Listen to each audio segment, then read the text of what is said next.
Hola, en este video tutorial vamos a hablar un poco acerca de los vectores aleatorios continuos.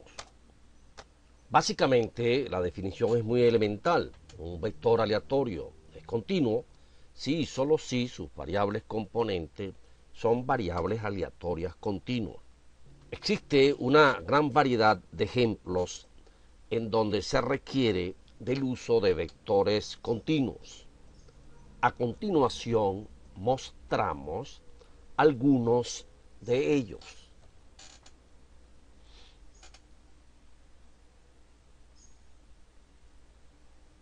Cabe observar que en cada caso lo que se ha hecho es asignar un par de números reales a los elementos del espacio muestral. Así es como en el ejemplo a cada una de las personas seleccionadas se les ha determinado su estatura y su peso.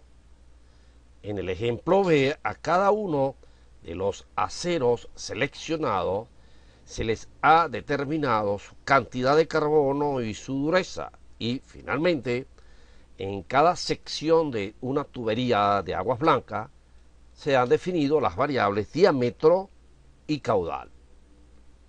Es de hacer notar que en cualquiera de los tres ejemplos mencionados anteriormente, las variables x e y varían en un conjunto continuo de números reales. Así como los vectores discretos tenían una función que los identificaba, que era su función de masa conjunta, los vectores continuos disponen de una función denominada función de densidad conjunta. Esta función es una función que se relaciona directamente con la función de distribución conjunta mediante la siguiente ley matemática. De acuerdo con esta definición, pues una función de densidad conjunta cumple con las dos condiciones siguientes. 1, es no negativa, y 2, su integral en todo el plano vale 1. He de hacer notar que esta función de densidad que así hemos definido no es una probabilidad, más bien es una expresión que nos permitirá, mediante el cálculo integral doble, la obtención de probabilidades en subconjuntos de R2. De manera tal que si A es un subconjunto de R2, definimos su probabilidad como la integral doble en dicho conjunto de la densidad conjunta. Se sigue, de acuerdo con la teoría del cálculo integral, que si A es un conjunto de área nula, su integral es 0 y en consecuencia también es su probabilidad. Al igual que cualquier vector bidimensional aleatorio, las variables componentes poseen su propia distribución.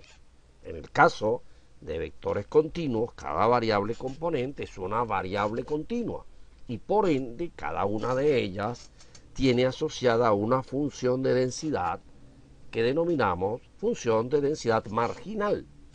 La función de densidad marginal de la variable x se calcula mediante la siguiente expresión y la de la variable y mediante la otra integral. Es de advertir que ambas integrales son integrales simples y que una vez que fijemos el valor de x y tracemos una recta vertical, integramos sobre dicha recta vertical.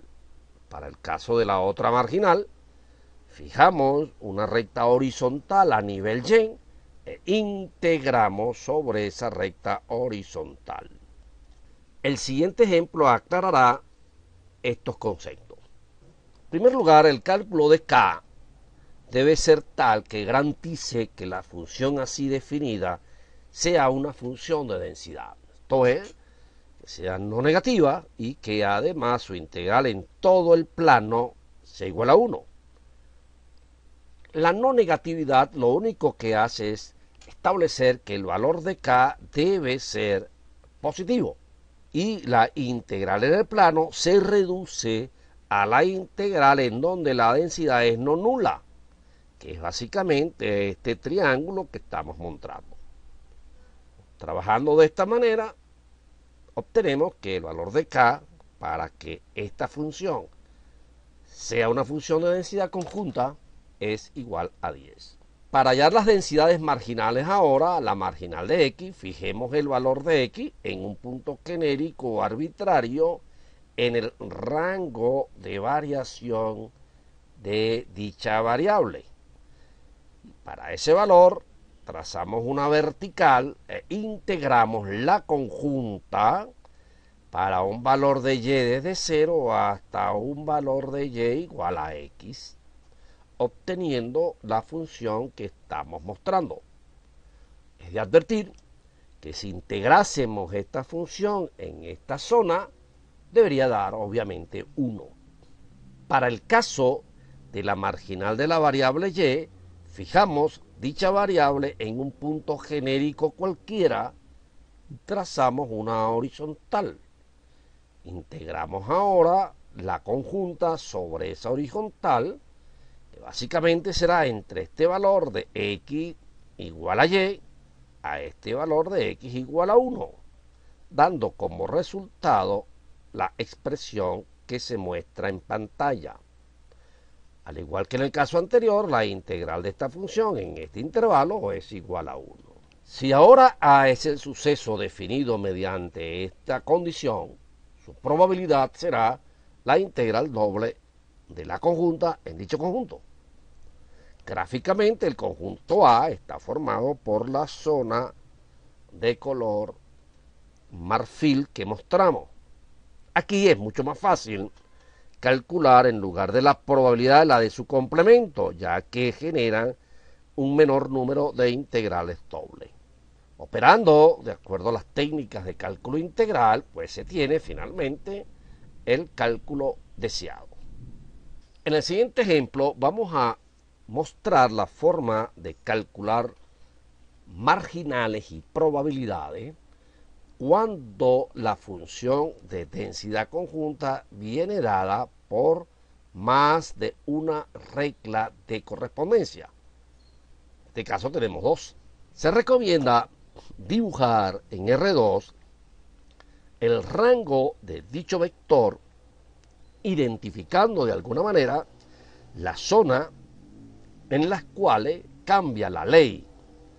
Hemos preferido utilizar una coloración verde para la primera ley y una coloración grisácea para la región en donde aplica la segunda ley.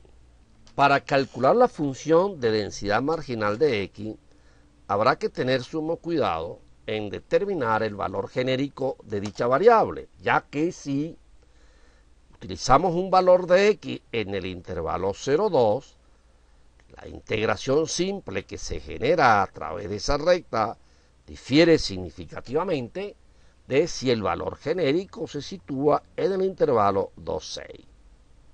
Para un punto genérico en el intervalo 0,2, la integral sobre la vertical resultante sería la y de 0 a este punto, que es x cuadrado, de la densidad que rige en la zona gris, que es esta, más la integral desde x cuadrado hasta 4 de la densidad conjunta que rige en la zona verde, que es esta. Para el caso que nos ocupa, la solución de dichas integrales genera la densidad marginal de x. Además decir, pues obviamente, que la integral de esta expresión en este conjunto más la integral de esta expresión en este otro debería dar igual a 1. Para obtener la marginal de y no es necesario subdividirla en varias categorías o clases, dado que para una y genérica en el rango de variación de dicha variable, las integrales que se generan sobre la horizontal son de igual naturaleza. Es así que para un valor de y genérico en el intervalo 0,4, la integral simple de la densidad conjunta a lo largo de la horizontal quedaría la X entre 0 y raíz de Y de la región verde más la X desde raíz de Y hasta 6 menos Y en la zona grisácea, dando pues como resultado la siguiente expresión. Se deja obviamente como ejercicio lo que ya habíamos planteado anteriormente, que las integrales de esas marginales deben ser igual a 1. Si ahora definimos el conjunto A mediante la unión de estas dos regiones, su probabilidad se obtiene integrando en este conjunto la densidad conjunta. De conjunto A, pues habrá que representarlo pues, como uniones de conjuntos en donde las fronteras son tramos que forman líneas rectas. Hay que recordar un poco pues todos los conocimientos que se tengan de geometría analítica, porque necesitamos representar al igual que sus intersecciones. De manera tal que aquí se generan varias situaciones. A lo mejor no es la descomposición óptima, ya que deberíamos nosotros dividir o formar una partición del conjunto A excluyente en donde los límites de integración tengan el mismo tipo de límites. Es así como hemos utilizado esta partición generando un valor aproximadamente igual a 0,1539. Al igual que en el caso univariante, existen ciertas distribuciones continuas bidimensionales que tienen un cierto nombre y especificación mediante ciertos parámetros. Claro, no tan extenso como en el caso univariante. Vamos a estudiar solamente dos. La primera de ellas la denominamos distribución continua uniforme. Hay que tener cuidado que la distribución uniforme puede ser discreta, la cual ya fue estudiada en videos anteriores, y también puede ser continua, que es la que nos ocupa actualmente. Pues bien, en este caso se tiene un subconjunto de área no nula en el plano, y simple y llanamente definimos la densidad conjunta como el recíproco del área de dicha región. De manera tal, por ejemplo, que si la región A es el interior del triángulo de vértices 1, 1, 2, 3 y 3, 2, el vector que se distribuye uniformemente en dicho conjunto tendrá como densidad conjunta la siguiente, en donde pues hemos calculado el área de A por integración de la función unitaria.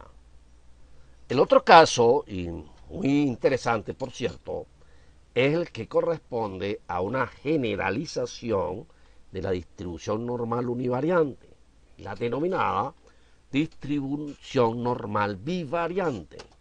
Es una distribución que contempla 5 parámetros, dos números reales